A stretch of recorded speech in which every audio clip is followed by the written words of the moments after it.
dan keamanan di antara segala bangsa. Kuala Lumpur, 31 hari bulan Ogos tahun 57. Merdeka! Merdeka! Merdeka! Merdeka! Merdeka!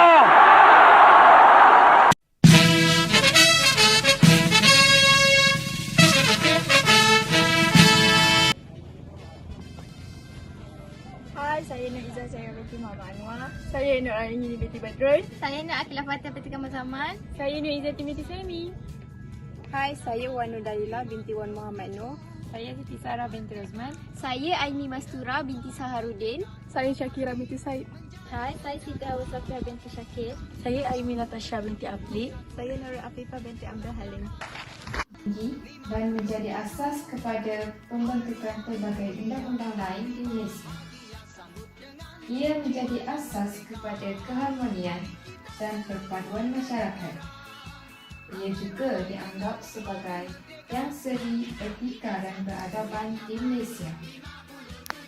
Ianya dibentuk berdasarkan kesedaran masyarakat, pelbagai kaum untuk bekerjasama dan bermuafakat dalam pembentukan sebuah negara yang merdeka. Jadi, di dalam bab ini, kami akan membincangkan tentang latar belakang sejarah perlembagaan persekutuan, definisi dan konsep perlembagaan persekutuan, serta menjelaskan etos nasional dalam perlembagaan persekutuan di Malaysia. Konsep-konsep perlembagaan persekutuan. Yang pertama adalah undang-undang tertinggi dan menjadi asas kepada pembentukan berbagai undang-undang di Malaysia. Yang kedua, satu dokumen yang mengandungi sekumpulan prinsip, undang-undang dan peraturan asasi sebuah negara. Yang terakhir, perlembagaan persekutuan Malaysia adalah perlembagaan tertulis berlandaskan sistem kerajaan demokrasi berkelanjutan. Antara peranan perlembagaan pula adalah untuk mewujudkan satu bentuk pemerintahan yang adil, cepat dan berkesan. Selain itu, menjamin keamanan dan kestabilan politik, sosial dan ekonomi sesebuah negara. Dan yang terakhir, melindungi kepentingan dan kesejahteraan rakyat. Okey, perkara 3, agama Islam adalah agama persekutuan.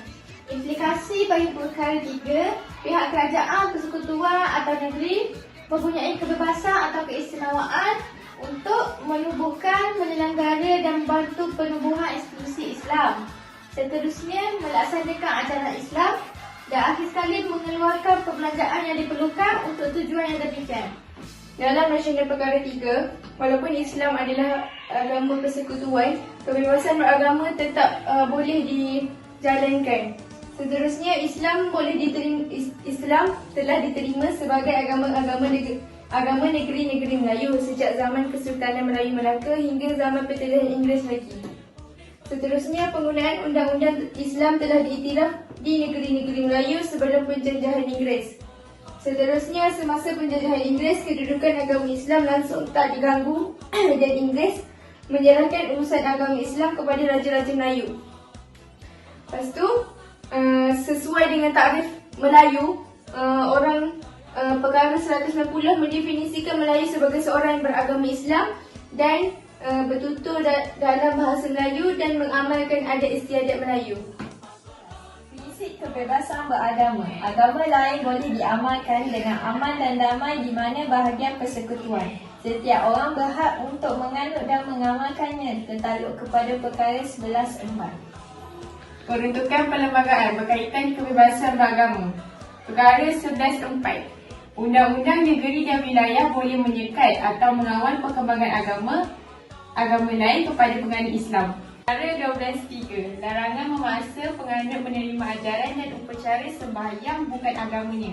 Perkara 12.4. Penetapan agama bagi yang berumur bawah 18 tahun. Perkara 11.3 menyatakan tiap-tiap kumpulan agama berhak meneruskan hal ehwal agamanya sendiri, menubuhkan dan menyelenggarakan Bahasa ialah bahasa Melayu yang mengikut implikasi yang diperlukan mestilah digunakan untuk maksud-maksud rasmi. Implikasinya ialah tiada sesiapa pun dilarang atau ditahan daripada menggunakan atau mengajar atau belajar apa-apa bahasa lain. Kedua, kerajaan berhak mengekalkan penggunaan dan pembelajaran bahasa lain dalam persekutuan. Rasional Perkara 152. Bahasa Melayu telah menjadi lingua franca di Nusantara sejak berabad lamanya. Selain itu, perlunya bahasa kebangsaan bagi menyatupadukan rakyat pelbagai kaum. Bahasa Melayu juga telah digunakan secara meluas sebelum Perang Dunia bagi tujuan rasmi.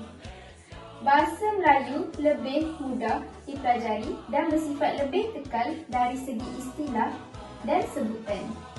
Perkara 153 berkaitan dengan tentang kedudukan istimewa orang Melayu dan Bumi Putera Sabah Sarawak.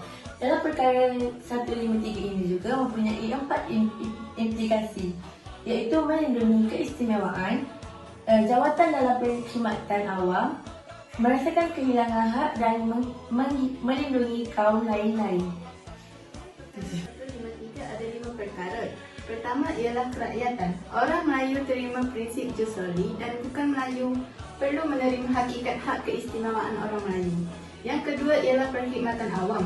Semasa zaman penjajah dan di awal kemerdekaan, terlalu sedikit orang Melayu yang bekerja dengan kerajaan.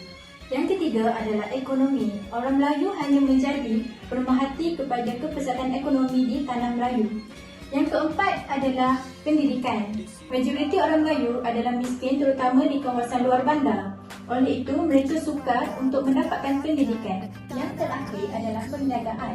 Orang Melayu masih kurang menceburi perniagaan dan perlu dibantu dan dibimbing. Dian aku gemilang baru, satu suara laungkan,